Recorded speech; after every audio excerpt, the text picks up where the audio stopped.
નમસ્કાર ખેડૂત ભાઈઓ, સ્વાગત છે તમારું ફ્રેન્ડ ઓફ ખેડૂત નામની યુટ્યુબ ચેનલમાં. તો ખેડૂત ભાઈઓ, તમે સમાચાર સાંભળ્યા હશે કે દેશનું બજેટ 2026 આવી ગયું છે. સરકાર કહે છે કે આ બજેટ 53.5 લાખ કરોડનું છે, પણ આટલા મોટા આંકડા સાંભળીને આપણને પ્રશ્ન થાય કે આમાં મારા માટે શું છે? શું આ બજેટથી મારી આવક વધશે? શું ખાતર સસ્તું થશે? કે પછી આ બધી ખાલી વાતો જ છે? આજે આપણે આંકડાબાજી બાજુમાં મૂકીને એક એક મુદ્દો એકદમ સરળ ભાષામાં સમજીશું.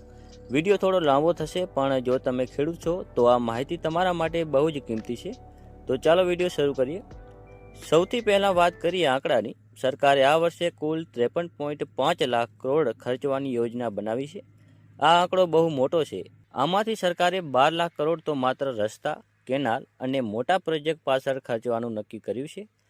ખેડૂતો માટે આનો અર્થ એ છે કે લાંબા ગાળે ગામડાના રસ્તા અને સિંચાઈની સુવિધામાં સુધારો થશે.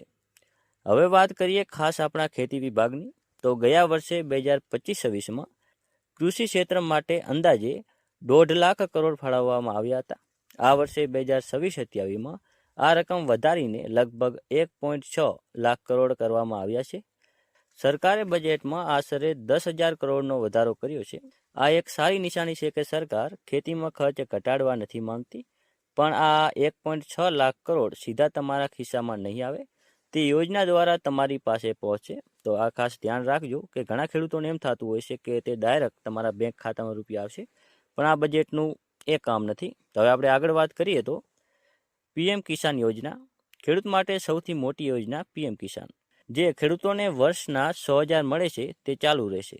ધ્યાન આપવા જેવી વાત, આ રકમમાં કોઈ વધારો થયો નથી, એટલે કે હપ્તો રૂપિયા 2,000નો જ રહેશે.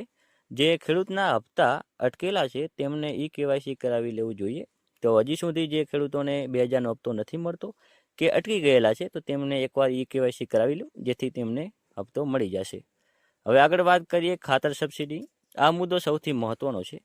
જો સરકાર સબસિડી ના આપે તો યુરિયા કે DAPને થેલીના ભાવ આસમાને ચડી જતા હોય છે, અને આપણે જાણીએ પણ છીએ કે ત્યારે સબસિડી આપે છે તો પણ ખાતરના ભાવ કેટલા આગળ જતા હોય છે.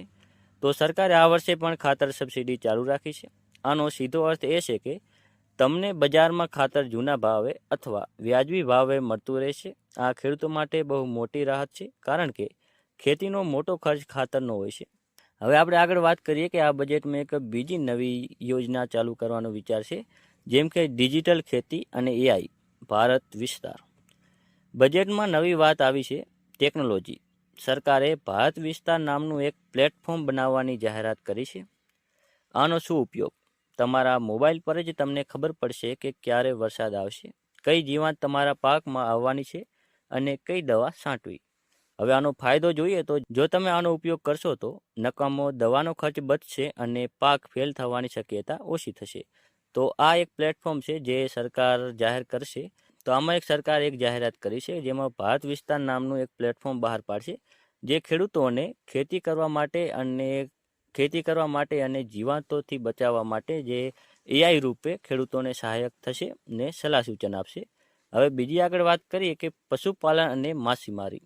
સરકાર સમજે છે કે માત્ર ખેતીથી ઘર ચાલવું અઘરું છે, એટલે જ બજેટમાં ડેરી ઉદ્યોગ, પશુપાલન અને માછીમારી માટે સરળ લોન અને સબસિડીની જોગવાઈ કરી છે. જો ખેતીની સાથે તમે પશુપાલન કરો તો તમને બેંકમાંથી ઓછી વ્યાજે લોન મળી શકશે. હવે જોઈએ કે આ બધા બજેટનું હકીકત શું છે. તો ખેડૂત ભાઈઓ, બજેટ એટલે માત્ર આંકડાની રમત નથી. બજેટ એટલે સરકારની નિયત. આ બજેટમાં સીધો રોકડ લાભ વધ્યો નથી, જેમ કે 100,000ના 8,000 કે 10,000 નથી થયા, પણ લાંબા ગાળાનો ફાયદો જોવાય છે, જેમ કે રસ્તા, ટેકનોલોજી અને સબસિડી. જ્યારે સરકાર 1.6 લાખ કરોડ ખેતીમાં વાપરે છે, ત્યારે તે આપણા ગામડાના રસ્તા, કેનાલ, સફાઈ અને નવી મંડીઓ બનાવવા માટે વપરાય છે. તો ખેડૂત ભાઈઓ, અંતમાં મારું એટલું કહેવું છે કે આ બજેટ સરકારે જાહેર પાડ્યું, પણ એની સાથે સાથે સરકારે ખેડૂતને જે પાક હોય છે, જે બજારમાં વેચવા ખેડૂત જાય છે, તેના જે ભાવ મળતા હોય છે તેના પર જો એક વિચાર કરે, જો યોગ્ય ભાવ ખેડૂતોને મળવાના ચાલુ થઈ જાય તો ખેડૂતોનું જીવન ધોરણ ઓટોમેટિકલી સારું થઈ જશે. તમારું શું કહેવું છે? તમે કોમેન્ટમાં એકવાર જણાવજો આના વિશે. તો મિત્રો, બજેટ 2026માં કૃષિ ક્ષેત્રમાં વધારો થયો છે તે સારી વાત છે, પણ સાચો ફાયદો ત્યારે જ મળશે જ્યારે આ યોજનાઓ જમીન પર સાચી રીતે લાગુ થશે. તમને શું લાગે છે, આ બજેટથી ખેડૂતનું ભલું થશે કે હજી કંઈક ખૂટે છે? નીચે કોમેન્ટમાં જરૂર જણાવજો. જો માહિતી સારી લાગી હોય તો તમારા ખેડૂત ગ્રુપમાં આ વિડીયો શેર કરજો અને ખેતીની આવી જ સાચી માહિતી માટે ચેનલને સબસ્ક્રાઇબ કરવાનું ભૂલતા નહીં.